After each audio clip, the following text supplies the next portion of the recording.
Q1FY26 earnings conference call.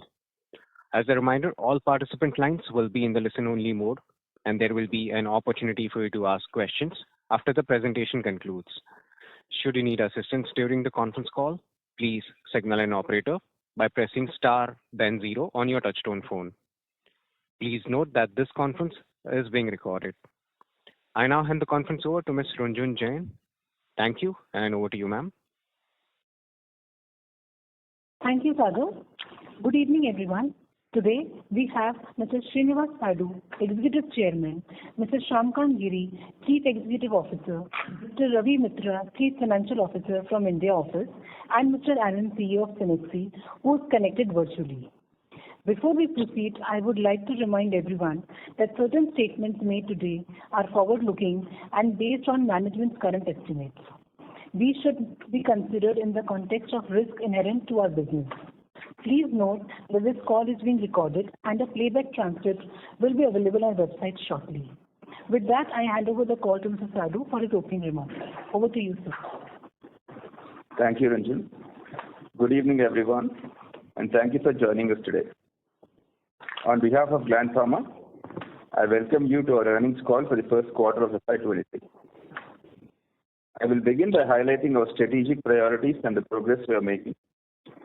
Shamkant, Alain, and Ravi will then provide operational insights that led to the performance we are reporting today. The year has begun on a positive note, driven by improved profitability margins in Gland-based business. It is particularly encouraging that after a challenging period, Cenexi has turned the corner and returned to profitability with a break-even EBITDA. The injectables and broader pharmaceutical space continues to evolve, presenting both challenges and strong opportunities. Despite ongoing uncertainties around tariffs, our established capabilities and disciplined approach position us well to navigate and respond effectively. This quarter's performance reinforces our confidence that the strategic building blocks we have put in place are starting to yield results and positive financial outcomes. Let me now update you on the progress we are making on each of our key strategic priorities. We are advancing the expansion of our core business beyond the US by deepening our presence in emerging markets.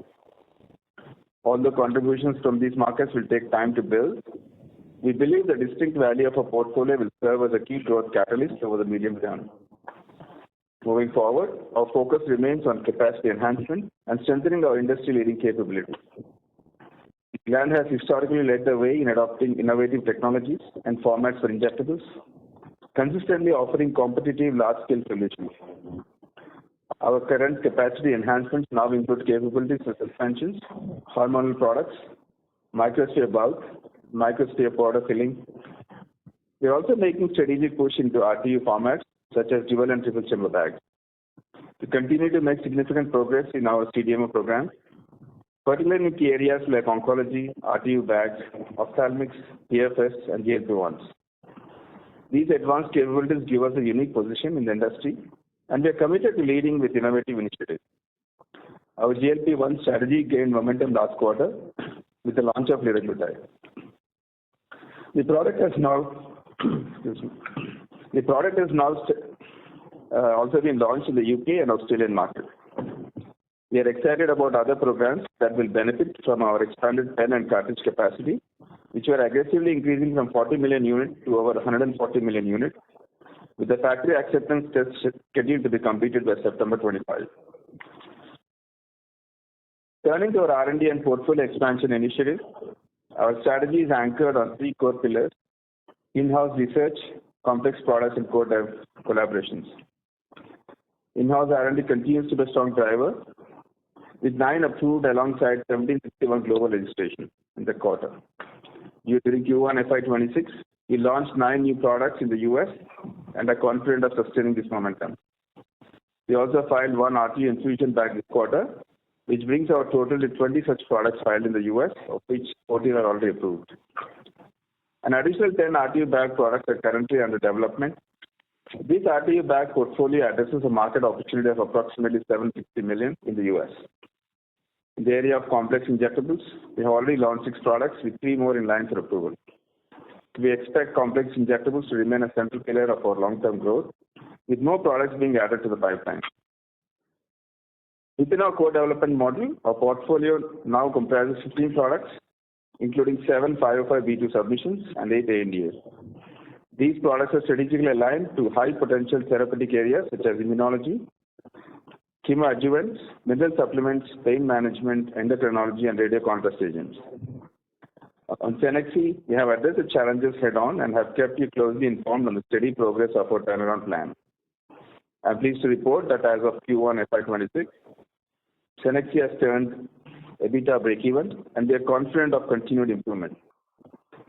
While it has taken slightly longer than anticipated to fully achieve our acquisition objectives, Cenexi is now firmly on the path to sustainable growth and profitability. This momentum is being driven by a strategic shift away from low-value, high-volume segments towards high-value offerings such as pre-filled syringes, lyophilized vials, and ophthalmic gels. In conclusion, we believe this has been a strong start, and we look forward to building on this momentum to deliver an even stronger performance to FY26. We are confident that the actions underway across our strategic pillars will create a meaningful positive impact, supporting Gland's long-term success and sustainability. Thank you for your continued confidence in Gland. With this, I will now hand the call to our CEO, Mr. Shyamakant, to share his thoughts. Thank you. Thank you, Mr. Sadhu. Good evening, everyone. Thank you for joining today. We have had a strong start to the year. Gland's base business met expectation, and we are pleased that Cenexi achieved break-even EBITDA after several quarters. First, I will highlight our consolidated performance. Our consolidated revenue stood at INR 15,056 million, showing a growth of 7% over last year's quarter one. Our consolidated EBITDA touched INR 3,678 million, marking a strong 39% increase year over year. A substantial portion of this growth was driven by EBITDA expansion in our base business, complemented by break-even EBITDA from Cenexi, a significant turnaround. Consequently, our consolidated EBITDA margin moved from 19% to 24% this quarter. Next, I will outline the performance of our base business and Gland, excluding Cenexi. Breaking down our performance by market, we had a strong quarter in the US with successful launch of 9 new molecules during Q1 FY26. This includes important products like epinephrine, acetaminophen bags, and 3 new strains of vancomycin. The US reported INR 7,443 million in revenues, contributing to 49% of our business. Our other regulated markets, including Europe, Canada, Australia, and New Zealand, showed good growth, increasing 34% year-on-year, led by portfolio maximization initiatives across our partners. These markets now make up significant 25% of our total revenue. The rest of the world market contributed to INR 2,978 million in Q1 FY26, representing 20% of our revenue. We saw a modest 5% increase in this market, largely due to a softer order intake in some key regions. Lastly, the Indian market generated INR 594 million, accounting for 4% of our Q1 FY26 revenue. Moving on to the R&D, our total expenditure for Q1 FY26 was INR 460 million, which is 4.4% of our base business revenue. During the quarter, we filed 1 product and received 9 new approvals. R&D remains a cornerstone of our strategy, and we are confident that our new product portfolio will drive growth and profitability in both near and long term. On the operations front, all our units are compliant with various regulatory guidelines, maintaining a strong commitment to high quality. We also focus on monitoring our cost base to ensure our business remains highly competitive and ahead of curve. Cenexi has been the highlight of this quarter. Our strategic initiatives over recent quarters are now delivering tangible financial results. After several quarters of negative EBITDA, Cenexi reached break-even this quarter. In Q1 FY26, Cenexi revenue was 48 million euro, and gross margin improved to 80% from 78% last year. EBITDA was 0.9 million euro. We are confident Cenexi's performance will continue to improve. Ala will provide a detailed update shortly. We remain committed to enhancing Cenexi's financial performance and achieving our strategic objectives for this acquisition. Before concluding, I will provide a brief update on our key demand and supply priorities outlined when I became a CEO 2 quarters ago. We remain committed to building capabilities and expanding our global reach to drive long-term value. On the demand side, our focus remains on enhancing our footprint and launching new products in high-value, high-growth rest of the world markets. We are also leveraging our strength in specific therapeutic areas and actively exploring inorganic opportunities to achieve significant growth in India. In the US, our primary goal is to add new customers and grow our share of business with existing partners. All of this backed by an accelerated portfolio strategy that emphasizes co-development, in-licensing, and strategic partnership in newer modalities. On the supply side, our priorities are focused on maintaining quality and cost leadership. We are continuously focused on competitiveness and upholding our industry-leading quality and compliance record. We are continuing to strengthen our leadership team with new hires and building capabilities across all functions.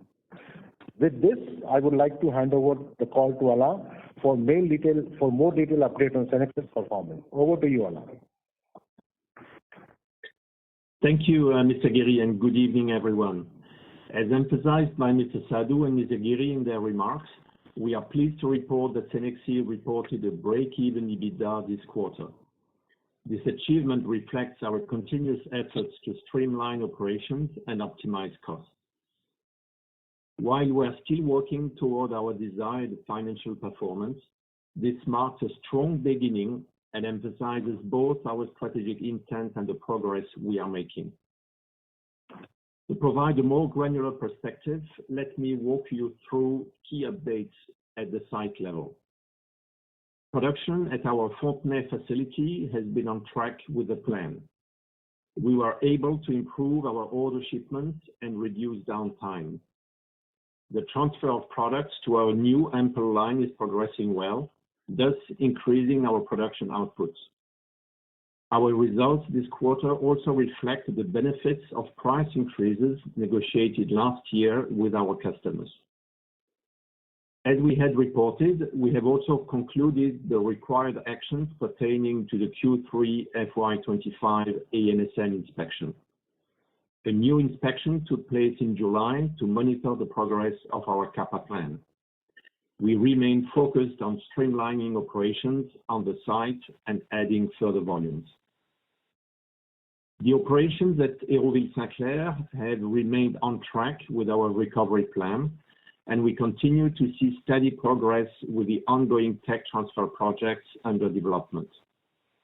The installation of a new pre-filled syringe line, which is projected to be operational at the beginning of calendar year 2026, remains on track and will substantially increase our capacity in the high-demand PFS segment.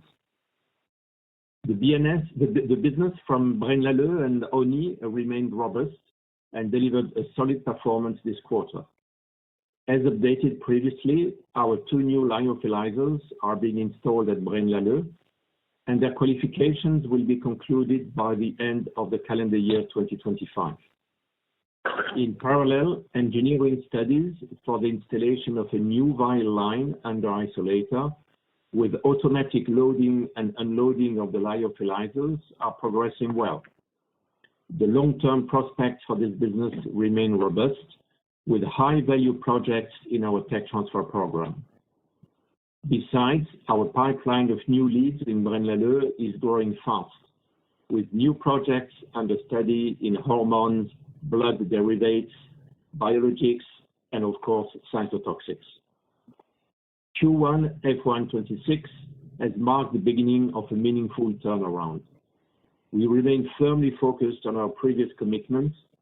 It is to deliver a positive EBITDA in Q3FY2026 after a to-be-expected low Q2FY2026 due to our summer shutdown.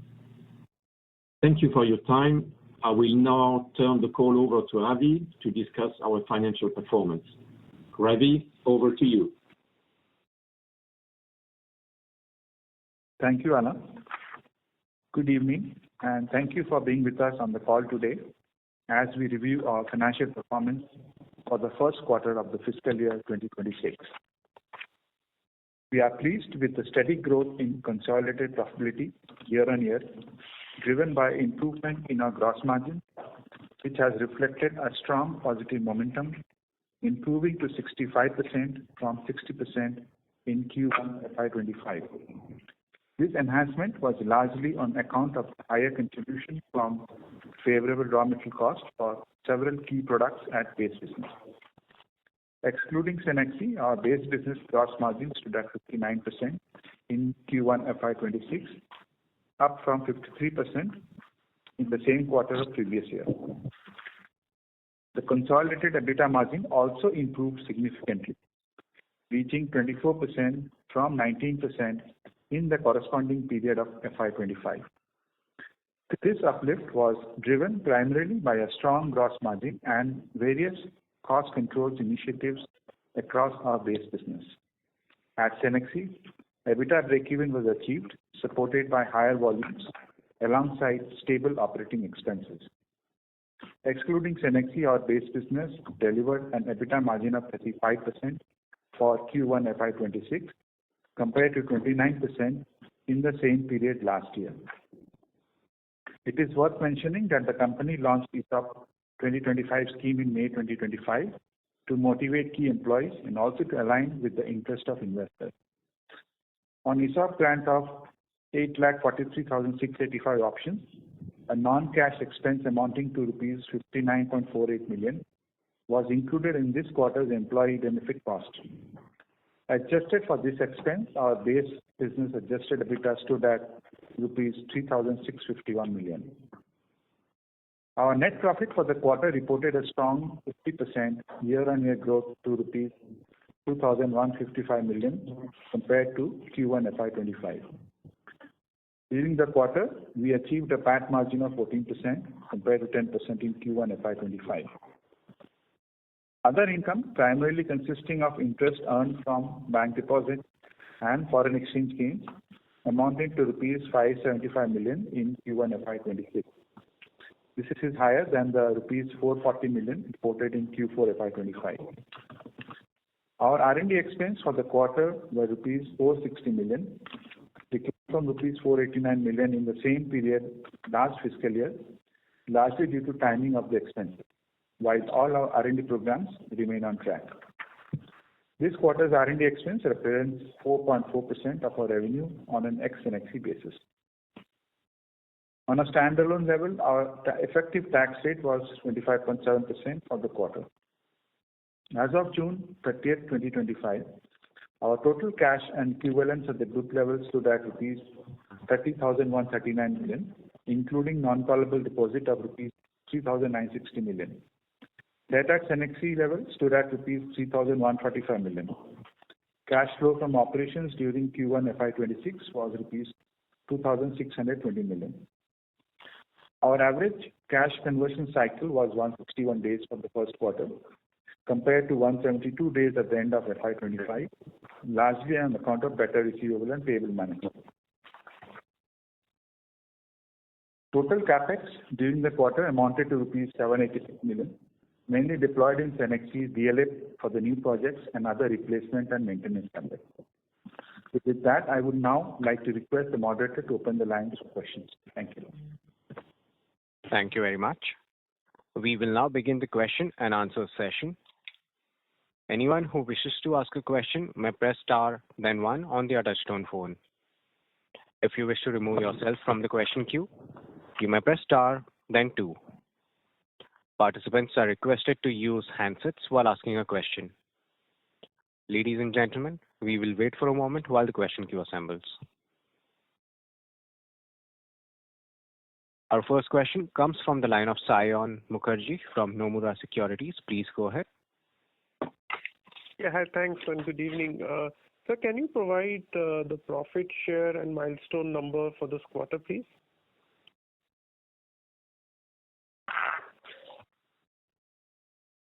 Yes, the milestone revenue is about it's about 9%. 9%. And profit share is 12%. Okay. And the second question on the pen and cartridge capacity of 40 million, which is available, and 140 that you're planning to go. If you can share the timeline and how much of this capacity, given the GLP-1 demand, do you expect to sort of come through this year in FY27 and 28? If you can sort of give some color as to how you see this capacity getting filled up. So the 40 million capacity is already in place, and we have already filed, and that line is already approved. And like you have heard in commentary, we have launched liraglutide in few markets from that line. The 100 million capacity, the facility is in September and installation in November. By March, I would say March, April, it will be ready for media-fill and commercialization. There will be a few contracts we're discussing with partners for that line. And anyway, Wegovy will come in 30. So most of the initial will be filing from that line. And then, so that should be good enough for our launches post 28. So, sir, how much of this 140? So, what is the amount of quantity we would be supplying, let's say, in this fiscal and 27 and 28? I know, like, some of this may be from a long-term perspective, but given the visibility on contracts that you have in place now.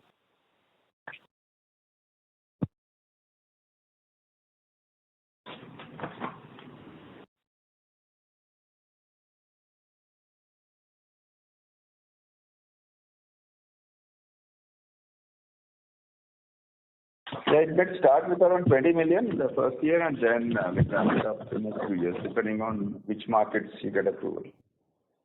So 20 million you're saying this fiscal 26 or 27? 27. Okay, understood. Thank you, and I'll join back. Thanks. Yeah. Thank you. Our next question comes from the line of Neha Manpuria from Bank of America. Please go ahead. Yeah, thanks for taking my question. My first question is on Cenexi. Could you take us through a little bit on, the break-even that we've achieved? Is this because of, certain plants where we see losses being lower, and why we think this will be sustainable? And based on this, what should be the year margin that you think Cenexi can now achieve, for next year? Is a low-teen margin possible, or would it still be in the high single-digit rate? Ala, you want to take this? Okay. So Neha, Ala, please go ahead. Yeah. So in Q2, all sites have contributed to a strong performance. Of course, BLA and Oni that has had a long-term positive EBITDA continued on the trend, but we start to see a recovery both in Fontenay and in Hérouville, who had been the lower performing sites in the past 12 months. And that's driven mainly by an increase of volume, as well as much reduced downtime, and also the result of all the actions that we have initiated in order to be more productive and more efficient. Alan, if I may ask, out of the 3 facilities, which one of them, probably is the largest drag on profitability, and what's the scope to improve margins there?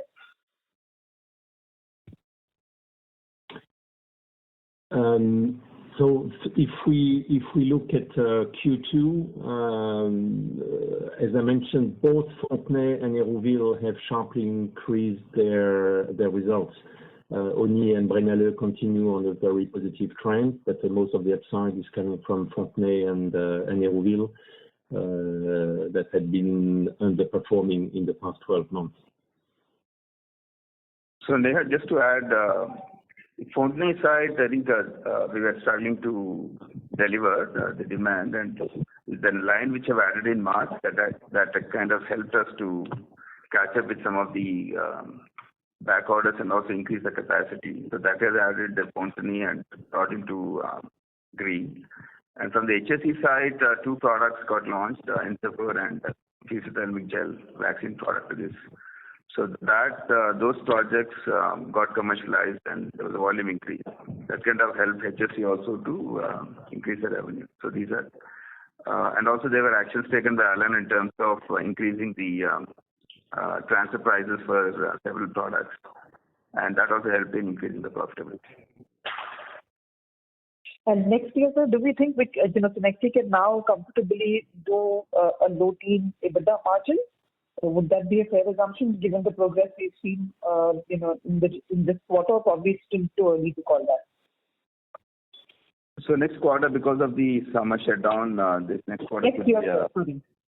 yeah. But for the year, I think moving forward from October, I think it will be a bit of positive, and we'll ramp it up slowly to get to the low teens or high single digits. Okay, understood. And my second question is on the U.S. business. If I look at the performance in this quarter, obviously there's lumpiness. As we think about that mid-teens growth that we talked about, when do you start seeing improvement in the U.S. business to get to that mid-teen growth? And, what would drive? We talked about the, dry powder CMO. When does that start flowing through? When does those complex approvals actually start, reflecting in the revenue numbers for U.S.? So we're still on track for the as per our budget. I would say, we have achieved our budget in the first quarter. We are on track to get to the mid-teens growth for the year. The CMS project, the Lyo product just got launched last quarter, and you see that, you see the numbers in Europe, why it has gone up. Basically, that product which got launched. The other one, the CMS dry powder, the Danish approval has come through the line-wise. Now they'll be submitting the dossiers next quarter. So the beginning of next year, those products will get launched in Europe and other markets. So that will be a big ticket item in terms of the CDMO business. The other big thing in the US will be dalbavancin launch. That will be the September quarter. That's on track again in terms of the approval and launch. So these are the two big events that will help this growth coming back. Otherwise, everything else are in line with our internal budgets. Oh, sorry, sir. Which was the second one you mentioned in September, or missed that? The dalbavancin okay. launch. Okay. Okay, got it. Okay, thank you so much.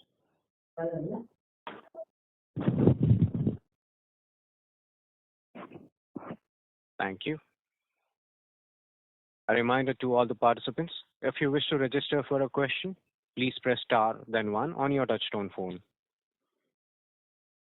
Our next question comes from the line of Tushar Manudhane from Motilal Oswal Financial Services. Please go ahead. Thanks for the opportunity. Am I audible? Yes, you are. Sorry. Yeah, Tushar, go ahead. So just on liraglutide, how much overall business across the geographies you would have made this quarter?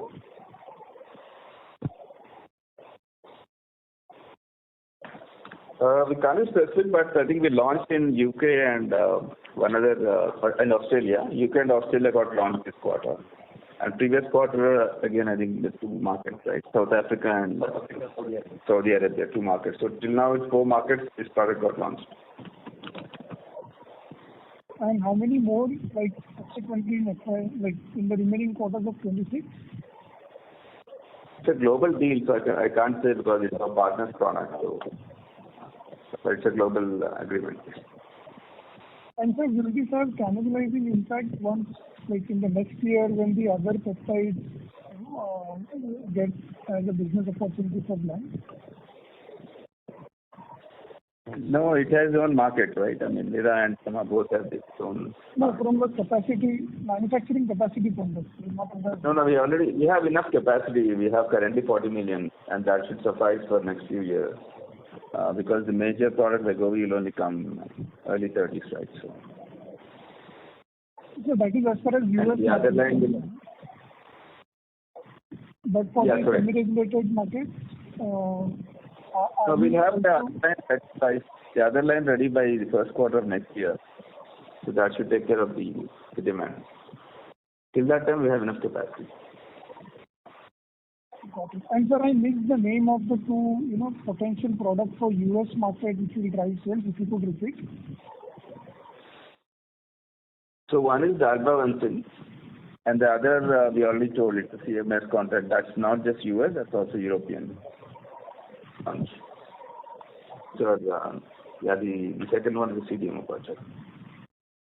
Okay. And so just lastly, considering Q2 sort of dips in profitability for Cenexi and then revival, so full year 26, sort of what kind of EBITDA margin one should think of?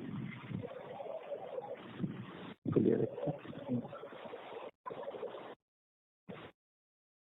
Give me a second, Tushar.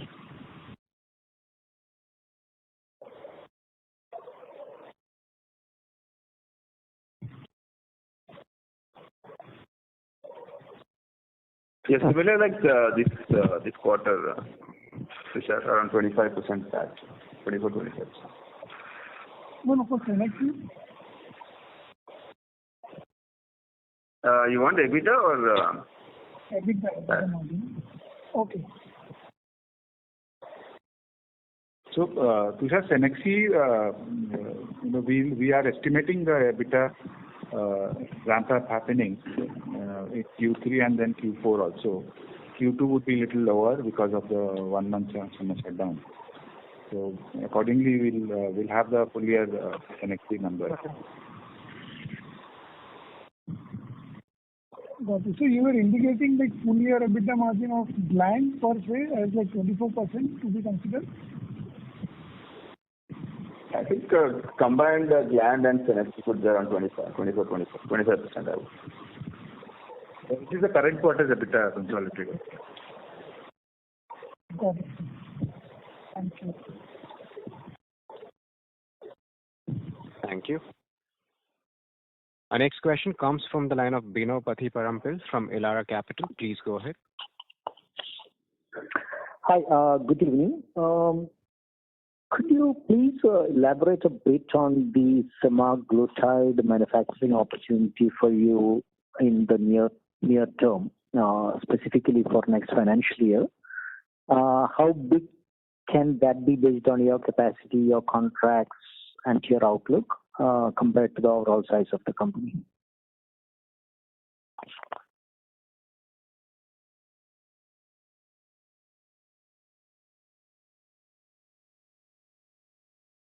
Hi, Bino. So as I said, we are today 40 million cartridge up and running. We are completing 100 million again. So after next year, FY27 will be one of the top tier cartridge capacity country. It's 140 million cartridges. We also have contracts on there. We are talking to 4 types of customers. Indian customers for global market, global customer for India, Indian customer for India market. Okay. And finally, we are talking to also some more players for global market. So as we are doing this exercise, we are here to sell our capacity. The capacities are being lapped up. It will take some time for us to tell you exact capacity being sold by end of quarter 4, 26. So right now we don't have a number that how FY26 looks like, but we are being approached by many customers who want to launch their GLP-1s in India and global market. Understood. So did I hear it correctly that the entire 140, that is the new 100 as well, will be ready by the end of this financial year, by March? That's correct. The 40 is already ready and another 100 by March to be commercialized. Ready for commercialization in March, April. Understood. And I believe what you do is just the cartridge, getting the cartridge and the API, and then filling the cartridge with the API. That is the only activity that you do. Am I correct? It is a fill and finish CDMO line. So we are not developing our own sema. It is a fill and finish activity that we will do. Okay. And if I may ask, the kind of contracts that you are getting, where does the API come from? Does the customer directly get the API and ask for a fill and finish, or do you go to source the API as well? No, these are all developed by partners and transferred to us. So API sourcing will be done by them and developed by them. So either it's internally developed by the partner or they outsource it from them. So we have currently agreements for liraglutide and semaglutide with partner, and more are upcoming. but most of them are, but we don't source for them.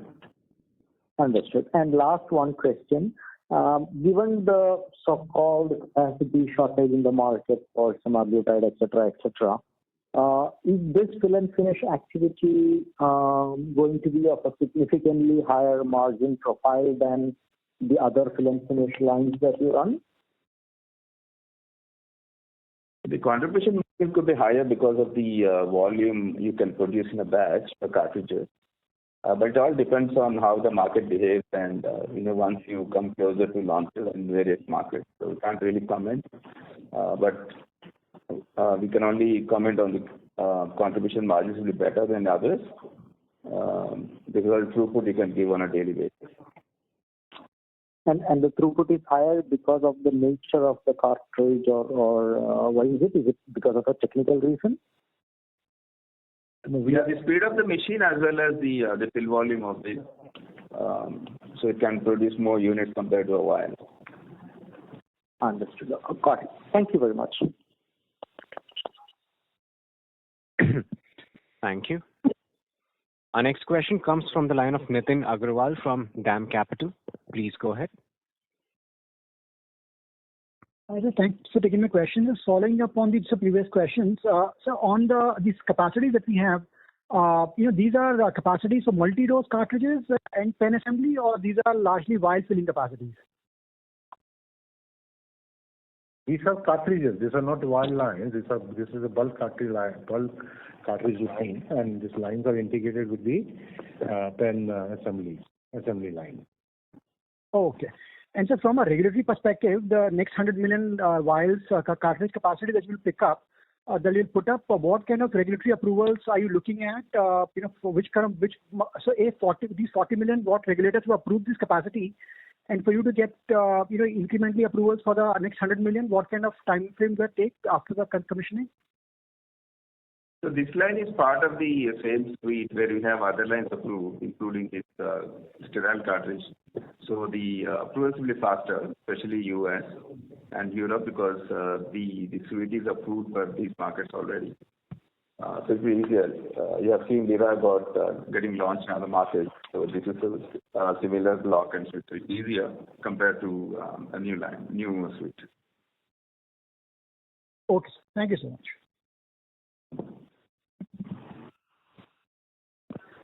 Thank you.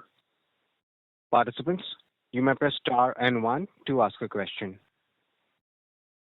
Our next question comes from the line of Abdul Kader Puranwala from ICICI Securities. Please go ahead.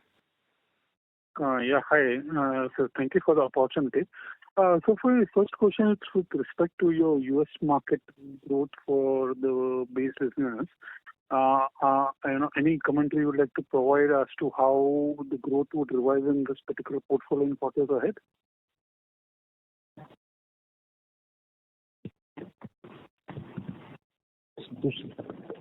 Hi, Abdul Kader. Can you again repeat your question, please?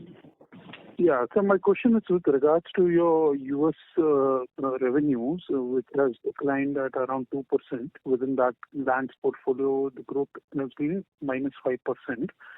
So wanted to understand, how would this shape up in the near term? And when we see this, business, when we talk about the mid-teen kind of a growth rate, how would this business growth would pan out? Yeah, so I think it's more to do with the timing, especially the enoxaparin supplies in this quarter was around 70 crores, which is normally around 130, 140 crores. It's more about the timing because some of the SKUs, the large dosage SKUs are not supplied every quarter. So that if you actually exclude the enoxa supplies, the volume would be revenue growth for US is almost like 11% market growth. So other than that, it's more to do with the timing issue because annual basis our enoxa is still intact in terms of volume and revenue. So that's the main reason why we show that growth. Otherwise, it's in line. Understood, sir. And also, just one more, if I may. So, any update on the biologics/biosimilar tie-up you had with Dr. Reddy's and one other customer. When should we look for commercial revenues coming from that venture? That started from July 1st. It's now the collaboration started. The team is in place now from their side. So you'll see some revenue coming from this quarter onwards from the Dr. Reddy's collaboration.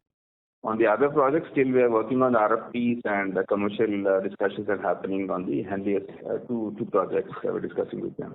But that will take some time because there's more tech transfer activities that will happen next year or so. But from the DRL project, we'll see some contribution coming from this quarter. Okay. And sir, if you have to track this in quarters ahead, so the collaboration would be for which market? So this is more to do with pilot scale batches at the lab. So it's not specific to product now, market now. It's more pilot scale batches going for clinicals and all that. Got it, sir. Thank you. Thank you. Our next question comes from the line of Diresh Pathak from White Oak. Please go ahead. Yeah, thank you for the opportunity. So you have 140 million cartridge fill finish capacity available for FY27, and you mentioned that you're working with various category of clients. So how much utilization do you expect for the full year FY27? FY27, the utilization for the new line won't happen because most of the markets will open up later. Right, ROW opens up a few markets next year. So the utilization may not be much, but we're also talking to not just the GLP-1s, but also some of the other molecules to see if we can fill up capacity for next 2 years. But majority of the capacities will start filling up from 29, 30. Okay, all right. Okay, thank you. Yeah. Thank you. A reminder to all the participants, if you wish to register for a question, please press star and 1 now. Our next follow-up question comes from the line. Our next question comes from the line of Rahul Jeewani from IIFL Securities Limited. Please go ahead. Thanks for taking my question, sir. So you indicated that for the GLP-1 products for FY27, you will be commercializing around 20 million pens and cartridges. So what kind of a fill finish pricing are you working with? So while I understand that the pricing would be dependent on how the end market dynamics play out, but some ballpark number would be helpful here. Can't really comment on the pricing because, and also we're not dependent on the end pricing because being a CDMO, we have a fixed conversion cost paid for each pen. So that's kind of fixed. It's not related to the end market. But you can't really say how much because it depends on the contract and what pricing we agree with the particular customer. Okay, but this 20 million commercialization which will happen in FY27 will largely be for the ROW markets, and hence you will book that revenue as part of the ROW business. So it's a combination of some in several markets, like, even you have Liga, which is getting launched in certain markets. And likewise, Sema will also be launched in few markets. Okay, sure, sir. And sir, on this base business growth, while we have commented over past 3-4 quarters that the base business growth should pick up to a mid-teens kind of a number, this quarter as well, the base business grew only 3%. So while I appreciate the fact that there was volatility related to enoxaparin, but enoxaparin and heparin are our two largest products, which will have this quarterly, let's say, kind of a volatility. So when do you think that the base business growth actually starts accelerating or improving to this mid-teens kind of a number? Thank you. Just not these two products, the launches just mentioned about, whether it's Dalda or the CMS project, that will start coming up in last 2 quarters. And so that also gives a big jump. So on an average basis for the year, we'll hit that mid-teen. Okay, so this mid-teens is including Cenexi at an overall company level. Overall, yes. Oh, thank you. That's it from my side, sir. Thank you. Thank you. Our next follow-up question comes from the line of Sayan Mukherjee from Nomura Securities. Please go ahead. Yeah, thanks for the follow-up, sir. I just wanted to check on, I think you received approval for generic Vyzulta, latanoprostene, some time back with exclusivity. I mean, is that a product we expect in the near term, or is it a few years out? It's a few years out, depending on based on the settlement and the patent, it's a few years out. So not in the next 2 years. Will that be a fair assumption to make here? Give me a second, I'll just get the date. It's FY29. Okay, understood. So, you mentioned about building out in the ROW markets, and it would take some time to build that out. So how should we think about your approach in the various ROW markets, and what kind of ramp up, what kind of scale you are looking at? So Sayan, if you see ROW, we in many ways have arrested the degrowth, and this quarter is a quarter of growth on a Q1Q basis, 24%, on a Y&Y basis, 5%. What we are doing in ROW is having a portfolio approach. What we have done first is classified countries of ROW as class 1, class 2, class 3. This is the kind of portfolio optimization, customization, and focus that we need. Okay. Second, what we also done is we are now tracking all the registrations, activating some old registrations which were actually in the past became active, and having a high kind of cadence review with the partners on ground. These are all tactical things, but strategically we are finalizing a portfolio which will place us among one of the top tier injectable company in that country. So a lot of things happening tactically and strategically, but we have reasons to believe that ROW business can double up over a few years from now. Okay, sir. And sir, one last question, if I can. I mean, few years back, you had mentioned about China market collaboration with Fosun and its presence in various markets.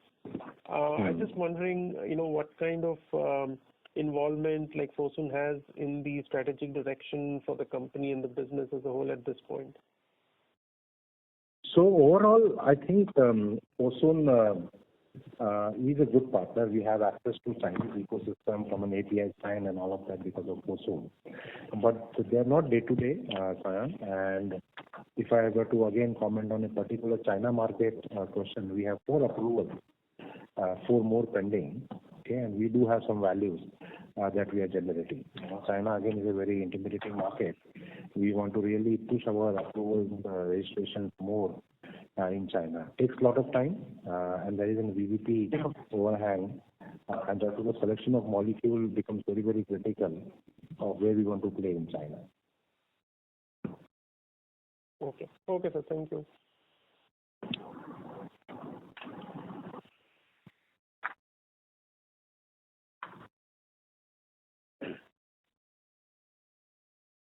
Thank you.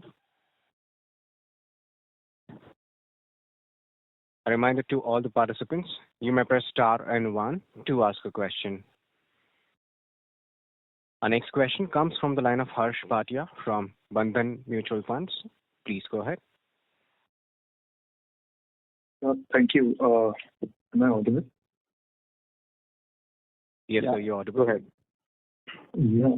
Thank you, sir. Would it be able to call out the order book for Cenexi? I think so last quarter it was close to 100 million euros, if I'm not wrong.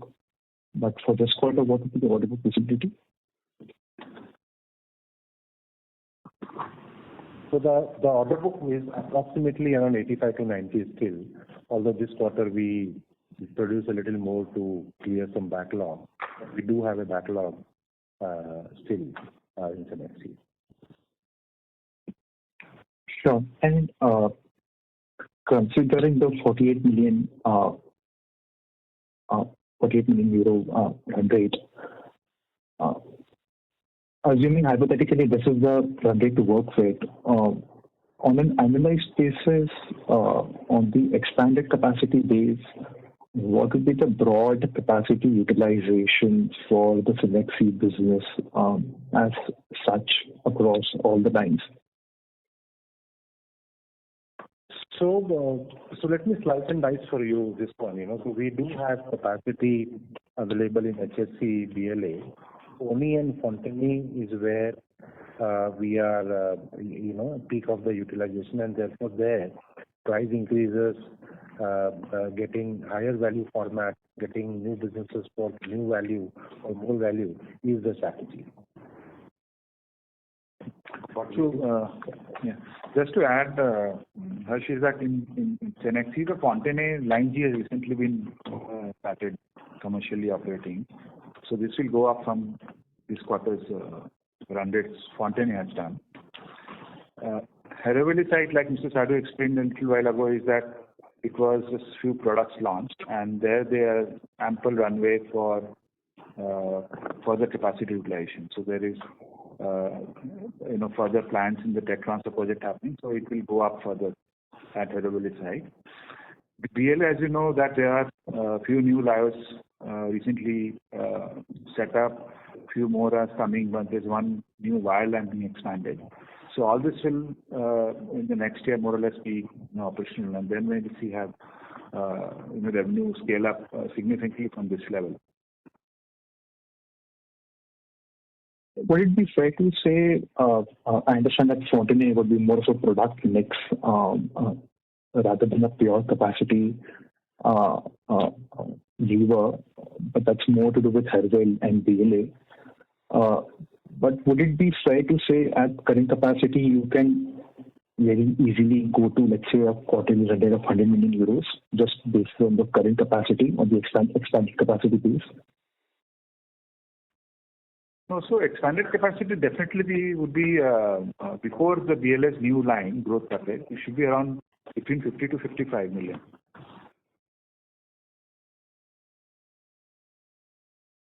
Okay. Before BLA's vial line. So when that gets commercialized next year, it would further go up. Okay. And just one clarification, I think you had already spoken about this a few quarters back, but just to refresh our memory, just a very basic question on the GLP cartridge capacity, self-finishing cartridge capacity. The 40 million going to 140 million units at the cartridge level, and you're saying that that's integrated to the pen assembly lines as well. So at, let's say, 140 million cartridge capacity for the full finished part, how many pens can we produce? Or the other way to ask this would also be that how many multi-dose pens slash auto-injectors, single-use auto-injectors would we be able to provide? Assuming that there could be some part that's fungible. Is that a fair understanding, or is there something that we are missing? So the pen line that we are incubating has around 160 to 200 pens per minute. That's the kind of speed. It is a high-speed pen. And if I understand your question correctly, you're asking how many pens we can produce. Is it? Sure. On the basis of this 140 million cartridge capacity, how much of that can lead to incremental pens output? Because I'm assuming that was the output that you'll be able to provide to the customer at the end. Would it be multi-dose pens or single auto-injector pens?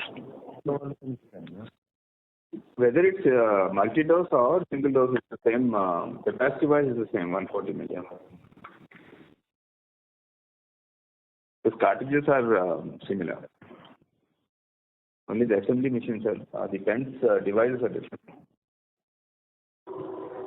Okay, so then it wouldn't matter. Broadly, your 140 million cartridge capacity would be fungible across whether it is a multi-dose or a single-use pen. Correct. Okay. Thank you. Thank you. Our next question comes from the line of Ankush Mahajan from Santam Wealth. Please go ahead. So this current capacity of 40 million, what is the current capacity utilization of the last quarter? And so my other one is that this US run rate revenue is in the range of 700 crores. So how do you see US business considering this tariff structure and either destocking by the distributors, or how do you see it in the near future? So on the cartridge, currently it's a very limited capacity utilization because Lira is only one from the commercialization perspective. But we are also taking batches for exhibit batches and development batches for the other CDMO contracts we have. So till the Ozempic or Wegovy is launched and commercially, the capacity utilization will be lower. So currently most of the capacity is used for the development batches, not for the commercial. And what's the second question? On the US side, there are three factors, which will impact the US business going forward. One, of course, was enoxaparin timing that we have discussed, launches of CMS and Alpha-Lancome. Okay, so with all those factors and whatever we are doing. We still will be guided to growth in the US. So we still stick to the guidance of growth in the US market. And so what is the... Do you have a question on the tariff? Can you repeat the question, sorry?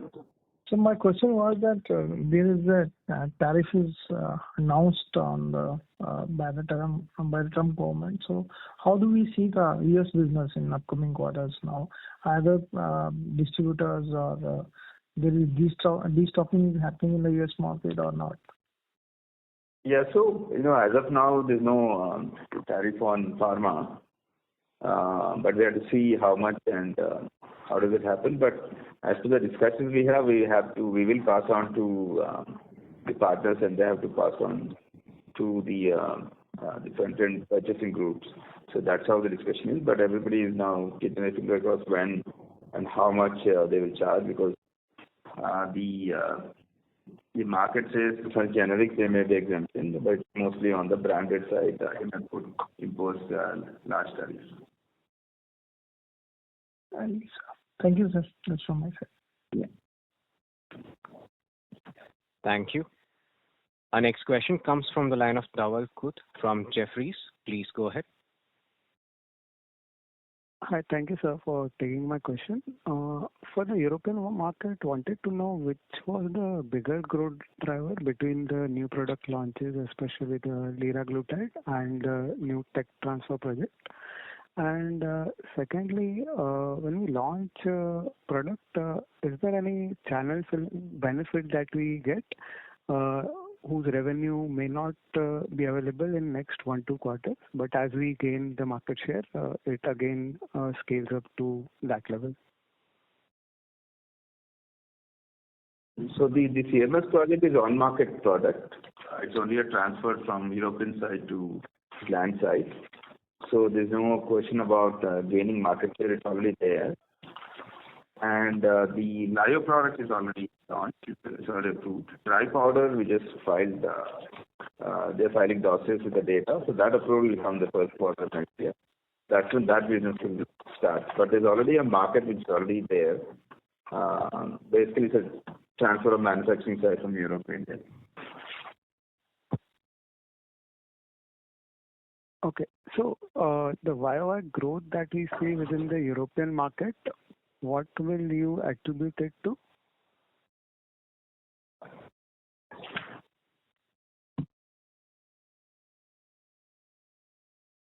Mostly it's CMS that got launched in Europe, and some of Lira launched in UK. Okay. And is there any benefit of channel filling in the Lira launch that you have done? And what are the other markets that are scheduled for launch during the year?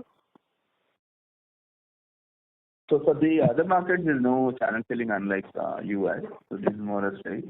But the other markets, what we estimate, we have launched in South Africa and Saudi last quarter, and there's Mexico and few other markets in pipeline to be launched. Okay. That will occur this year itself, right? Yes. Okay. Thank you. That answers my questions. Thank you. Ladies and gentlemen, due to paucity of time, this was the last question. I now hand the conference over to Ms. Ranjun Jain for closing comments. Thank you for joining us today. We greatly value your thoughtful questions and active engagement during this session. If you have any additional queries, please feel free to reach out to us. We look forward to connecting with you again next quarter. Thank you. Thank you. On behalf of Gland Pharma Limited, that concludes this conference. Thank you for joining us, and you may now disconnect your lines.